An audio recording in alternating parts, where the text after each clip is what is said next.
All right, let's dive in. So today we are talking about workout splits. So we're going to break down, full body workouts and, body group, muscle group splits, PPL, some others you might be familiar with, when to use them, pros, cons, all that good stuff.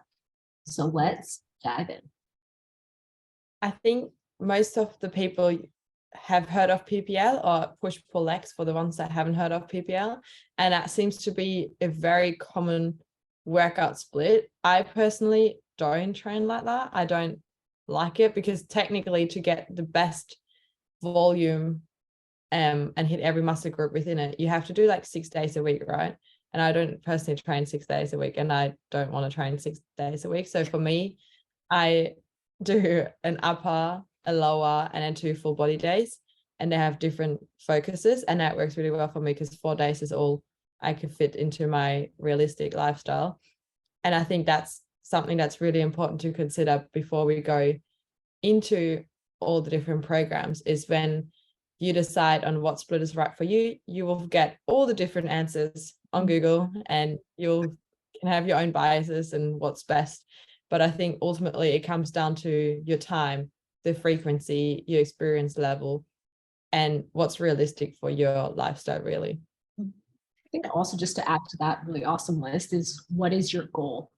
Because I think that also depending on like what your goal is, you may be used to doing a certain type of split more often than others. So for instance, I typically do a lot of like hypertrophy or growth type stuff. So I may err more towards like the push pull legs where my frequency is, as you mentioned, maybe it is like 4 to 6 days a week where I can spread that volume across the week versus having three super duper long full body sessions during the week.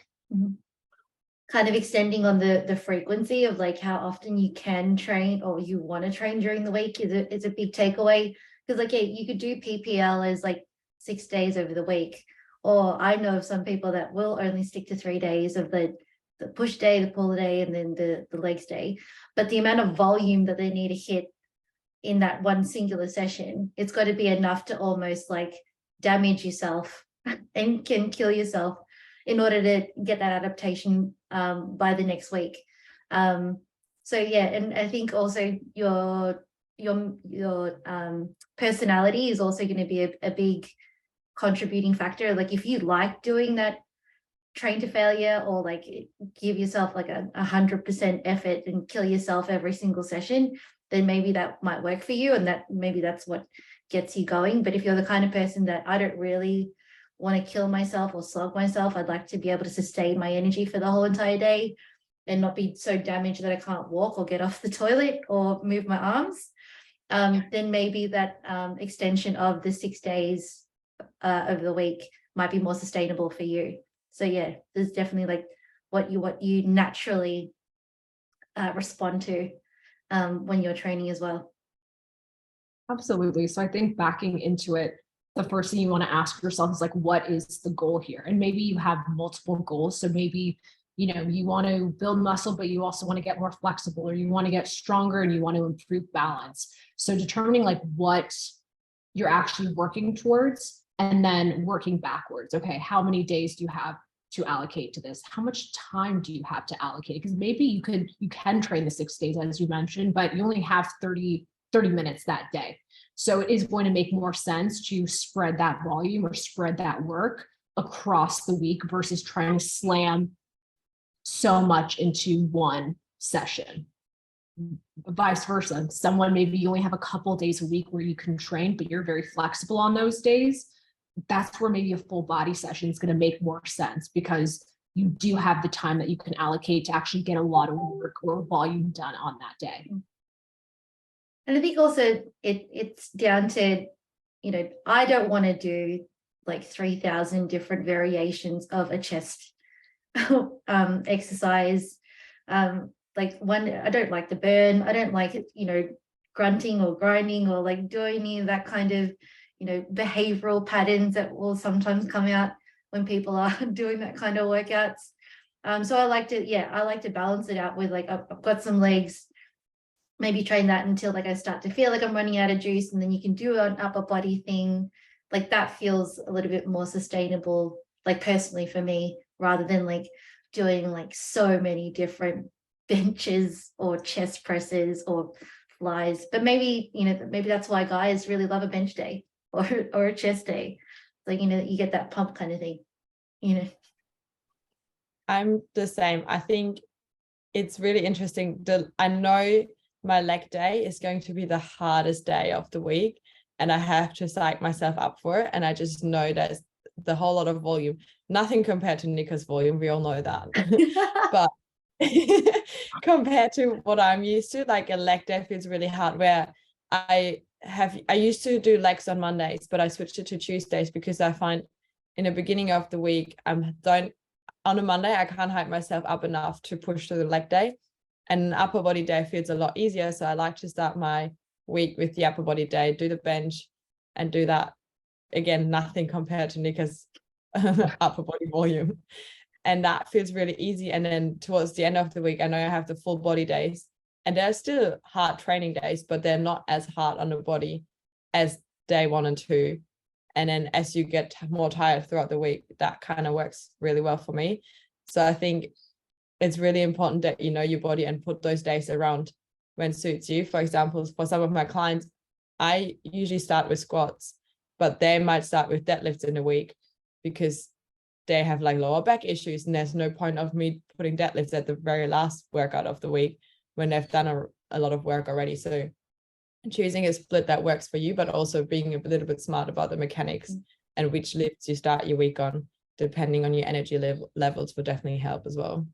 Yeah, you touch on that strategy, like when you're programming for your own clients. I do a similar thing. I'll usually do the deadlift earlier in the week, but because it's like I know like my clients tend to be like these high performing corporate executives, and I just know come towards the end of the week, it's like any sort of high skill or really heavy intensity work, it's just going to be like not pointless, but maybe a little like the increased risk of like injury or yeah, like that kind of stuff. Yeah. So I'll earlier in the week I'll do the high skill heavy stuff a little bit towards the first half of the week, and then like towards the end of the week I'm just like, you know what, like go do some accessories at the end of the week if you feel like you can deal with it. So yeah, strategy of like when you put things like throughout the week is so important as well.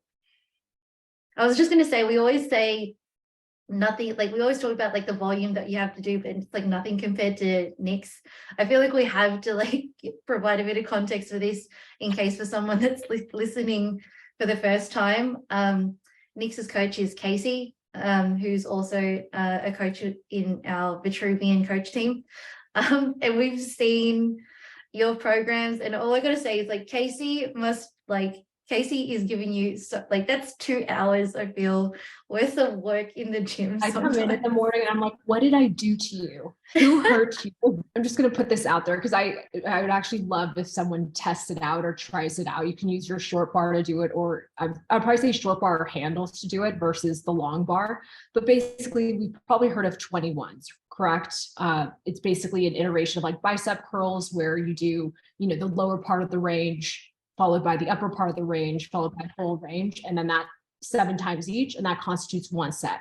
Well, he's created this monster called 42s, where you go bicep curls, full range of motion wide, full range of motion neutral, full range of motion narrow, all with a supinated grip. So palms facing up, 7, 7, 7. So that's 21. And then you do that same thing again with pronated grip. So palms facing down, wide, neutral, narrow, to make 42. And that's 1 set. It is brutal. You do 3 sets of that. I did that 5 days ago, and I've had T-Rex arms ever since. And in my program today, I had to do it again, and I couldn't go over 5 kilos. My arms are trash. And again, like some people will not like that. Some people do not like to feel like that. I embrace that sucky feeling. I know in a couple of weeks, it's not going to feel like that. So I'm kind of gritting my teeth now because I know it's going to get easier. But again, totally preference. I somewhat like enjoy being destroyed. So to each their own for sure. what are your splits anyway? Talking about splits, what is your split? So my split is, so I do have 2 lower body days. One's going to be more of a quad focus. One's going to be more like posterior chain. And then I have 2 upper body days and an accessory day. And then usually I've been incorporating a lot more mobility in there. So I wouldn't say it's like a push pull legs. Cause for instance, like today, I had a combination of pushing and pulling, but it'll be more like muscle group focus. So, did biceps, shoulders, and core. And some isometric work as well for core. So Do you mean like core. Yeah, so I was gonna say, like, do you mean like the way that you balance out upper might be like horizontal plane, vertical plane, or it's just a combo of? It's typically a combination. I will normally like see trends. So like today, I would say it was more like muscle group focus. It was very much, or at least this block that I'm doing right now is more specific targeting muscles. So like my session today is core, but like weighted, like it's heavy core day, as well as biceps and heavy shoulders. So I it's don't think I've had a core day ever in my life. I like it. I don't have a core day, but I always have core in my accessories, and I always like skim through it, and I'm like, I'll do it tomorrow. I do core in my warm-ups and that's it. Yeah, I'll do it as like as a warm-up, as like anti-flexion, like extension. Like that's about it. And I just won't actually the side bends that we did in the Vitruvian Challenge. World Series last week. I was like, oh, this is the most amount of like reps of core that I've done in a long time. I actually thought they were really cool because you can get heaps of points. I hated the exercise, and I usually said, oh my God, no, this is a stupid exercise. I don't want to do that. But then when we did it, actually really enjoyed it because one, you could get heaps of points. 2, it was really, really easy. And 3, I never do it, so it was a bit of a change, and it was a nice break from all the pull movements. But yeah, my forearms are still recovering from that world challenge. Oh yeah, my grip strength, my deadlift slipped. It was not fun. Yeah, I spent the weekend sitting on my hands, like face down, like right by my sides, because it was like I just needed to stretch my forearms like that. Yeah, that World Series challenge was hectic. That was insane. Yeah. I was gonna say, what are your goals next? Because like kind of circling back to the amount of volume that you're doing, what are your goals? Are you wanting to get bigger, or like what is the deal? Yeah, I know we touched on it, juicy for sure. I know we touched on it like on another podcast. Probably one of maybe my Achilles heel is struggling to focus on one thing, because I want to do everything and anything. Like I want to do acrobatics, I want to do handstands, I want to be really good at that. And that all sounds great, but the actual execution without having like a true focus, you never get any of it done. And I've definitely struggled with that, where I'll make some headway towards one goal, but then never quite get there. So right now, I would say at this very point in time, I am actually doubling down on like growth. I haven't done a proper bulk in, I want to say, since maybe like 2017 or 18, like where I'm actively trying to put on mass. So right now, coach has like significantly upped the calories. So I'm not just, and I'm probably going to stick with this for at least 6 to 8 months, maybe even a full year, and like maximize that potential. So hypertrophy is definitely on the table. In conjunction with that, I've probably spoken about some of my injuries as well. Mobility has become a huge focus. So I actually have a coach. I was actually boxing with him for a period of time, but he also like specializes like in like gymnastics and like some of the like contortion type stuff. So I've been literally going to him just to like stretch, and I basically want to move in any way that I feel fit. Like if I'm just I'm going to jump off this curb, I don't want to hurt myself or roll an ankle. Like I'm definitely thinking about like longevity at this point, where it's like I want to grow. Strength is, I know I'm saying a lot of different goals now. Strength is important, but I'm not necessarily trying to max out on any particular lift at this time. It's more, how does that support the growth journey? How does that fit in with like, I guess, like my progressive overload, because as you mentioned, like the sessions I'm doing have tons of volume, but not every session can be, because I think that one really long session that you're talking about, actually when it counted, is like 49 sets. I can't do that every day for 6 days, like 6 days a week. That's like my longest session. And I don't think I could take more than one of those a week. It's a lot. I'd say on average, they are more towards like 30 sets. And that's just an anomaly. I feel like he was messing. I feel like he is. Casey, you're messing with me on that day. Shoulders and biceps. And I think he's just messing with me. So at some point, I would like to reduce the actual like numbers of, sets and reps, and I'd rather go heavier. And again, that's a preference thing. It's all about just improving, or not improving, but increasing that training volume over time. So if you are short on time, I might go heavier and cut a few reps off just to get that same kind of stimulus. Okay, again, one tangent, circling back, goals. Okay, get bigger and improve mobility. Like I've set for myself for the end of the year to have like the splits in every direction. I promise I'll update and let you know how that goes. And then from there, we go into like hyper flexibility. So like being able to go even beyond floor level, and then handstands, aerial, backflip. That's like my list of like things to knock out.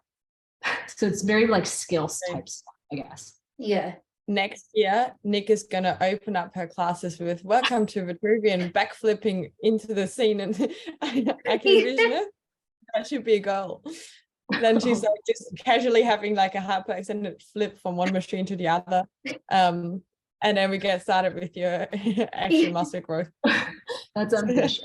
Yeah, like if we don't see your classes in a year from now, like where you're doing all sorts of crazy stuff, like we'll be we're gonna hold you accountable. Actually, I reckon. I think we should. Yeah. A year from now, in May 2024, I would like. Is it 23? I would like you backflipping into an intro. Oh, into an intro. Okay. Yeah. Okay. So instead of standing on the machine saying, "Hey, Vitruvian team, I'm Coach Nix," I want to backflip and be like, yes. Everyone heard it here first. May 2024. Oh gosh. Okay. May 2024. Mm-hmm. I feel like we covered a lot of PPL. Like what about the comparison with full body training? We touched base on it like very lightly, but let's dig into that a little bit. How about you, V? I feel like you said that it's something that you do. I feel like you started off. I really enjoy the idea of full body training. I really enjoy it with clients as well, because I think for someone that might only be able to train 3 times a week, we can ensure that they're hitting enough volume and hitting their muscle groups often enough during that week, and really focusing on growth without having to do 2-hour-long sessions. And while it might not be ideal, or they might not get the best results because they only have the 3 days, we can make it to a maximum and like utilize those 3 days in a time that they do have. And the idea, or I like full body days as well, because you can do supersets with opposing muscle groups, so it's time efficient again. Most of my clients, or myself, no, not so much myself, most of my clients do have a 45 to an hour time slot for their gym session. So if I give them a full body workout, and depending on what gym they're going to, I can superset a couple of things, it makes it a lot more time efficient. And then for me personally, I'm not as committed as Nix, and I'm a bit lazy. So if I get to superset things and get things done quicker, I'm very much like short and sweet, in and out kind of person, especially when it comes to my full body days. I really enjoy the benefits from that, and being able to distribute the pain. So rather than maxing out my shoulders and dying, I get to do shoulders, and it hurts, but it's not as bad. And then on the next day, I get to do shoulders again, and it hurts, but it's not as bad as doing like 5 sets of something. So that works really well for me. And I think it is a nice one for everyone that doesn't have enough time. And that will be my go-to. So if someone they can realistically only train 3 times a week, I would never give them a push-pull legs. I would always, well, not always, but I would recommend doing full bodies just so we can get more bang for the buck and time efficiency as well. I think it's that, yeah, you kind of touch base on like, by doing it every day, you're lowering the or you're narrowing, or is it narrowing or lowering? Because the bottom one is also coming up. Anyway, you're narrowing the super compensation curve a little bit. Someone's going to butcher me in the comments for saying narrower. But basically, I'm going to try and do this so that you can see it. If it needs to be reversed, someone's going to have to figure that out. But if this was time, and then here you had like effort and recovery, it's like at the time that you're doing your training session, you're generally inducing some sort of damage to the body. And so like, that line goes down, and then as you're recovering, it's supposed to basically overcompensate for that point of time which you did the training session. And so the whole point of the body doing that is because it basically is in survival mode. Like if that ever happened to us again, we want to make sure that we aren't as damaged as the time that happened. And that's when it kind of comes up. And then ideally you're hacking the tip of that compensation. And that's when you do your training session again, and then same thing, it'll dip and then it'll super compensate. And if you have a look at that over time, it's like linear progression. So when we're training, you're hacking the curves a little bit, because if you did them like almost every day, like those curves are narrower or shorter or squished. Yeah, compared to when you do these PPL, the push-pull leg kind of days, where if you want to be able to recover in time and hit that super compensation curve the following week, when you do that same training session, you almost need to damage it like a whole, like that curve needs to dip down a whole lot deeper, because, if you don't induce that training session again to the body, it'll basically bring itself back down to homeostasis, back to baseline. So that's what we mean by the amount of volume that you have to do, depending on like how often you can train. If you want to progress and you're very serious about your goals, like you have to do a lot of volume. You have to dip that curve like really, really deep in order to hack the tip of the curve to come the following week. And so, yeah, that's why like that psychology of like, if you love to kill yourself and absolutely obliterate yourself, then maybe that deep curve damage is going to be like what speaks to you. But if you're like me and V and we don't want to kill ourselves, like maybe those everyday bite-sized, like squishier curves is what's sustainable to get you to your goals realistically. I think another really, like on the back of that, another really important point, because it's all well and good saying like, oh, you need so much volume. The reality is you also have to take into account your training age. How long have you been training for? Are you new to resistance training? Have you been doing it for 2 years, 3 years, 10 years, 15, 20 years? It's going to be completely different. If you're introducing movement or introducing training for the very first time, I would probably not recommend going hard and paid at 6 days a week. At that point, the goal is adherence. And we've talked about this in probably multiple episodes by now. Like the biggest indicator of how you will progress towards your goals is how well do you adhere to them? How consistent are you? So setting yourself up for a 6-day-a-week program where, you don't have a history of actually training even 3 days a week isn't setting ourselves up for success. And I think starting at somewhere at 3-4 days a week, that's probably a really, really, really awesome place to start. Because the reality is, even when you ask me about like my splits and my training sessions, I would say the bulk of my work is really done in 4 days. Sometimes it'll spill over into a 5th day, but really the last days I'm still training, but it's more of like recovery, mobility. I wouldn't consider it as part of my split or where I'm trying to actually get serious volume. And the other factor I guess training age will also play is also, again, we're developing that skill. So, the more often you've done that movement pattern, the more comfortable you're going to be with the form, the more confident you'll feel at higher loads. And so for instance, like myself, if you are going through an injury and you can't hit certain loads, I may need to add more volume to hit that muscle group in a certain way because I can't get to certain weights or I am limited in a certain range. So I have to almost work around it. Like we're sort of, trying to fit the pieces of a puzzle together and it's going to look completely different for every single person. So there's no just one way.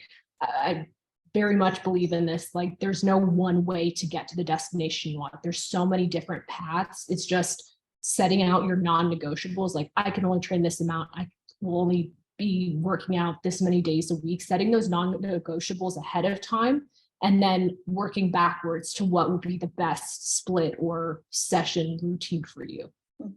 Something else to consider on that note is as well, is the weight training the only training you're doing? Or are you doing cardio outside of it? Are you going boxing? Are you doing dancing?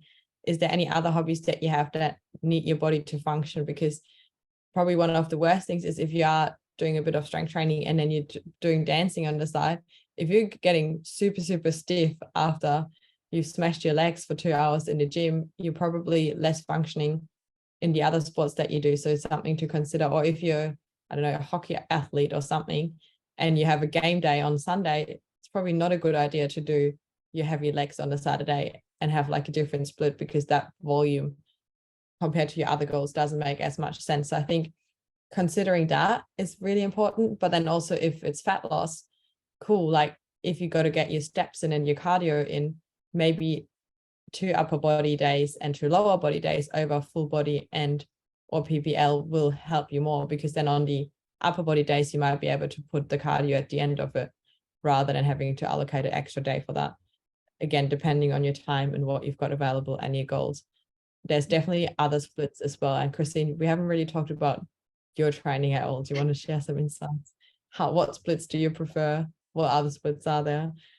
Well, I think like kind of what you're talking about now, I feel like leads into this like natural segue into what I do, because I do Olympic lifting, and so a lot of that programming, I'll do it 3 days. I do it 3 days a week, and so a lot of that programming is, you know, very specific to, you know, to my sport. So a lot of it is a lot of shoulders, a lot of, you know, power, a lot of like heavy lifts with power. So with increased velocity, I've got to do them all really, really fast.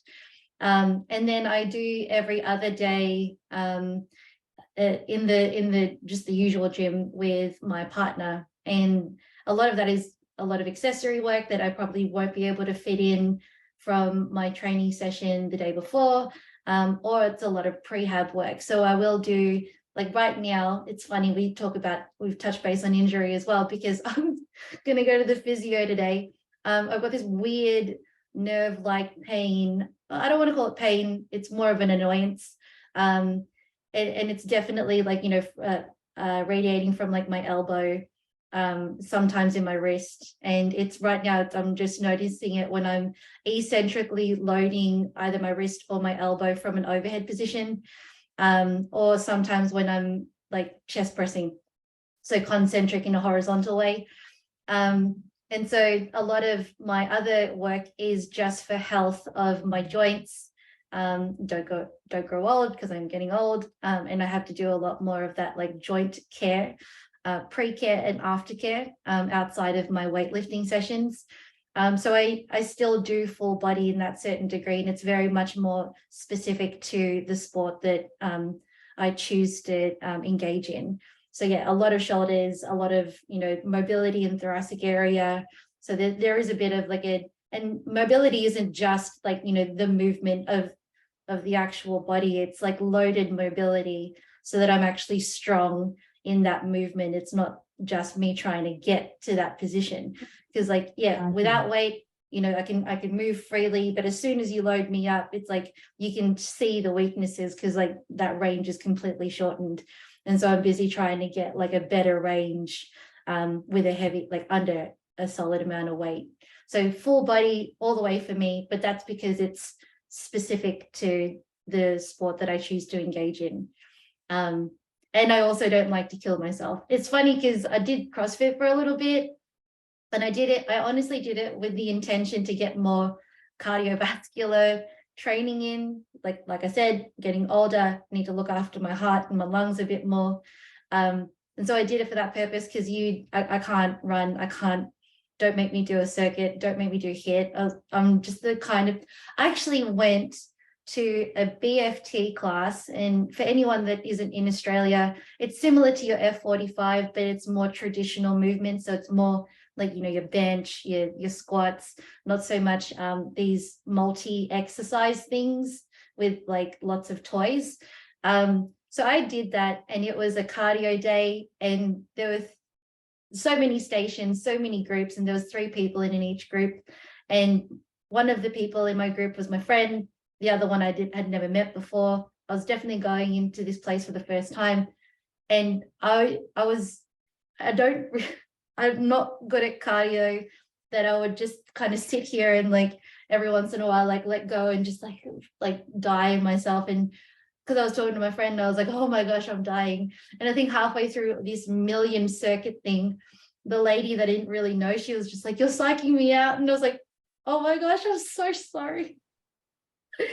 And then I was like, I'm not going to stand next to her anymore. And I said to my friends, like, quick, you have to go over there. I'm like, I think she's not vibing my energy. You have to be in between us.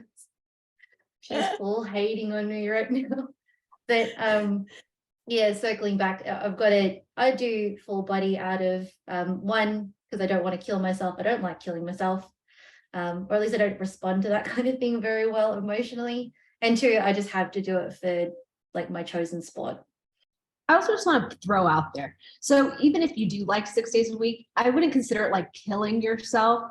How do I put this? I feel like I sound like such a masochist because of the training that I do. And maybe it isn't a popular way to train, and that's absolutely fine. I personally like having this like purpose each day, and movement is very therapeutic. It's so integrated into my routine that even if, again, there isn't like a specific muscle group that's even programmed, I'm still going to go in and I'm going to work on like one of the skills I mentioned. That's why I think it's also really powerful to not just have a resistance training goal, but some other type of movement goal. And that could be like any skill. That could be mastering a pull-up. That could be wanting to box jump a certain amount. That could be getting better at dance. Like literally any other type of movement in conjunction, because I would say the 4 to 5 days is going to go towards the volume is going to go towards that resistance goal, but then you can also fill in the gaps. And when you still want to go and do something, you can work towards this other skill as well.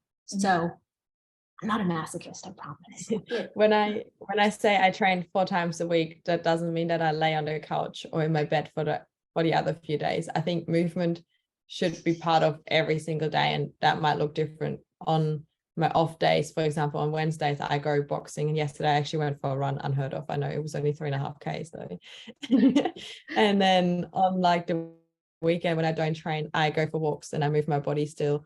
I'm very lazy when it comes to the mobility and yoga side of things, but that's another form of movement that you can incorporate, especially if you have niggles, and that might be like a little bit less movement, it's less toxic or like less hard on the body, but you're still doing something, you're still moving, and you're keeping a routine. I think it's really important that, especially that, now that's a bit of a side tangent, but if you're looking at sleep, you're meant to go to bed at a certain time and you're meant to get up at a certain time to keep like the rhythm going. So if you have 4 days of training a week and you get up really early, but then you have 3 sleep-ins, it doesn't really work. So you might as well keep something going and keep that momentum and keep yourself in a routine, so that when it comes to your training day after a rest day, it doesn't feel so hard getting up again because you're already in that routine as well. So I think just because Nika trains 6 days a week or I only train 4, everyone should still be using some movement on their rest days. And I'm a big advocate of like active rest days or active recovery days, whatever you would like to call them, and still keep your body moving just for mindset and mental clarity as well.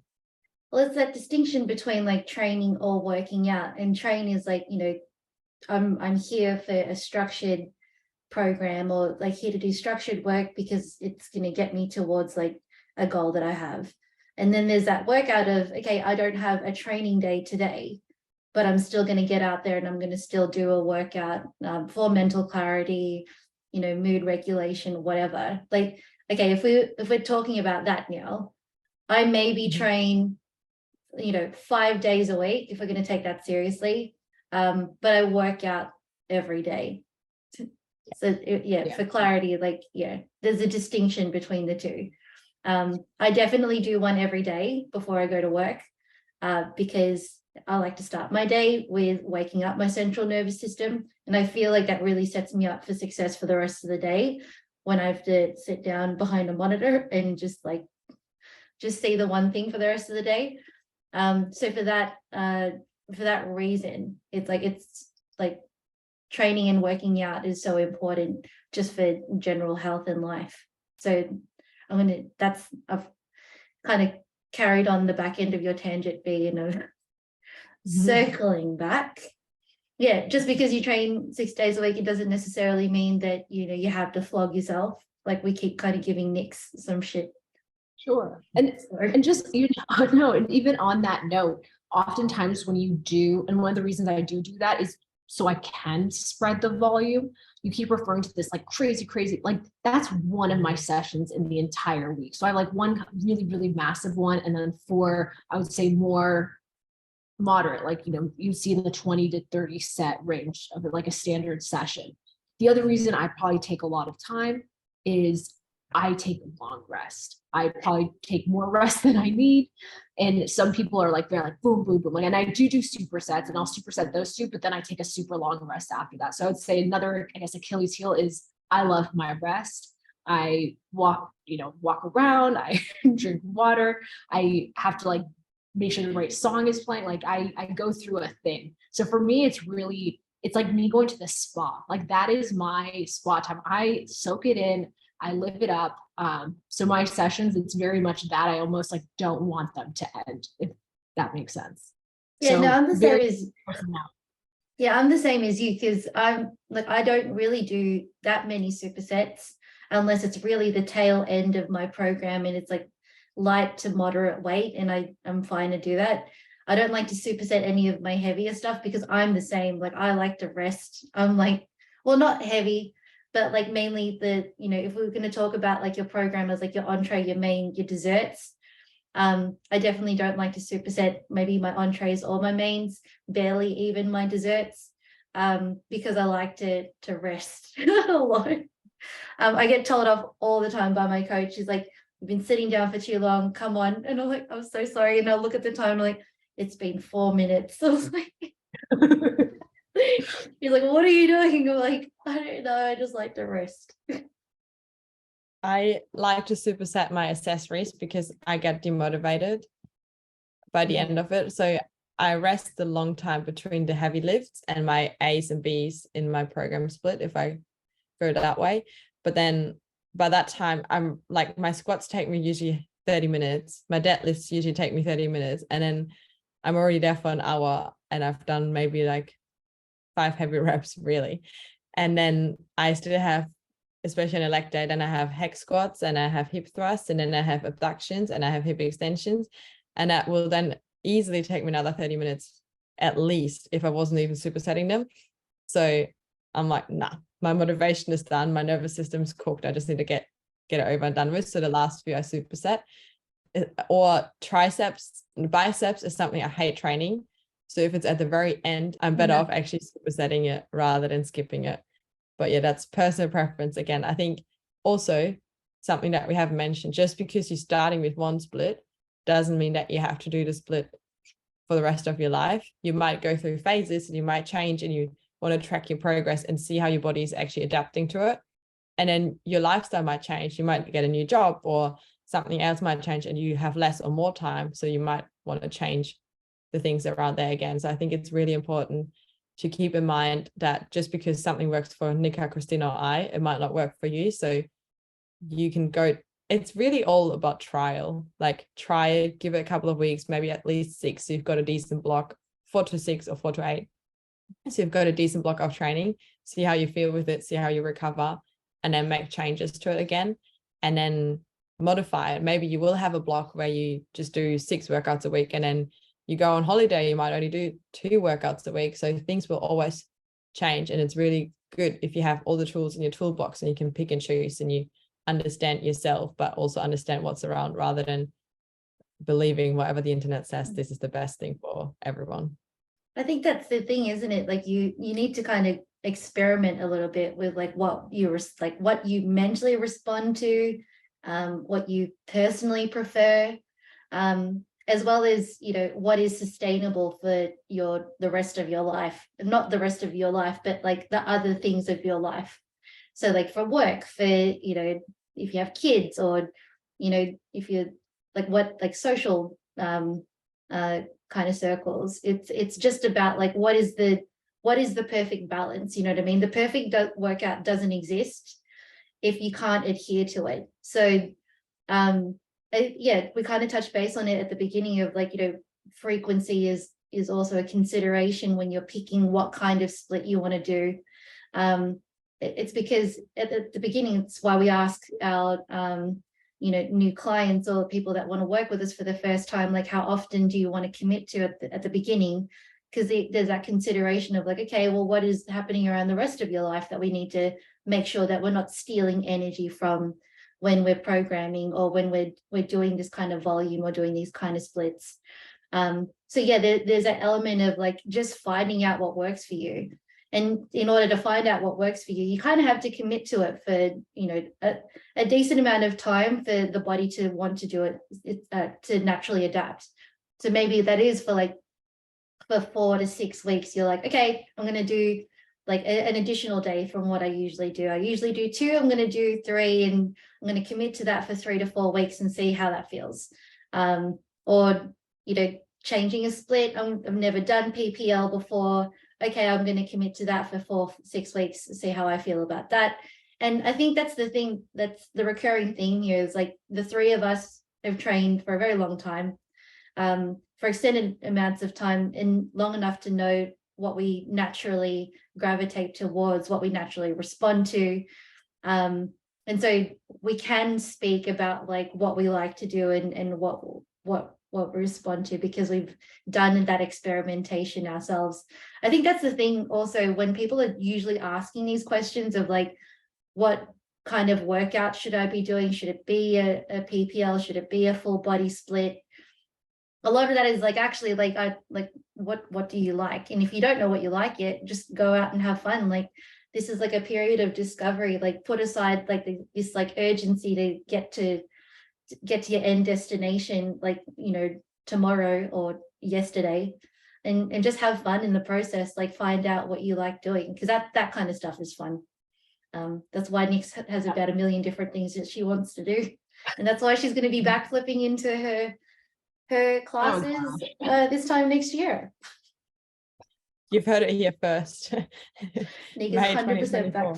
The last thing I just want to note on that is, as often as possible, like, let's set ourselves up for success, because I've gone through periods where, you know, I was on top of my training, and then I've had even up to years where I just like super inconsistent with my training. And once that momentum wanes, like PTs, coaches, people you see in the gym all the time, like, we're all human. If we go a period without training or breaking that routine, it's just as difficult to get the ball rolling again. And there's a lot of resistance there. So again, setting ourselves up for the wins, or at least setting ourselves up for success, in the sense that if you are newer to resistance training and you're not sure what to do or what you like yet, really think about how many days you can allocate, like back into it that way. What is my goal? How often can I train? And how long do I have for it? And just focus on those simple things, because going into a 6-day-a-week program, when you've never done a 6-day-a-week program before, like I've literally done this where I tell my coach, okay, I want this many days a week. And it's been a hot minute since I've been consistent. And after 3 days, I don't follow through with the rest of it. And that doesn't feel good, not just in ourselves, but if you're more real with yourself up front and you think about, okay, if I can commit to 3 days a week and I commit to this for 4 weeks, that's 12 sessions. That's 12 sessions of volume, versus being like, I'm going to go and get it done. I'm going to do 6 days a week. And then you do that for 1 week, and and then you never do it again. That's 6 days of volume. So like, looking at that over time, the person who's going to be consistent will always err ahead. And that's why you almost need to be really realistic with yourself. Like, you know, you may have been training for a very long time, but if there's been breaks in between, or if you're coming back after having a break for, even 2 months, it only takes like 2 weeks of a different like way of doing things for the body to start adapting to that. So if you've taken like 2 weeks off, all of us have done it over the holidays where you don't train like you would usually for like 2 weeks, and you come back and you're like, bloody hell, like this is hard. It's so important to be realistic about, for your own health and for your own longevity, how you're approaching like this next stage of your training. I think that actually wraps it up beautifully. Remember your own individual goals, remember your lifestyle, make sure that you try things, stick to it, and have fun. Have fun with your training. That's probably really important as well. While it hurts, you should still make sure that you actually enjoy it to some extent.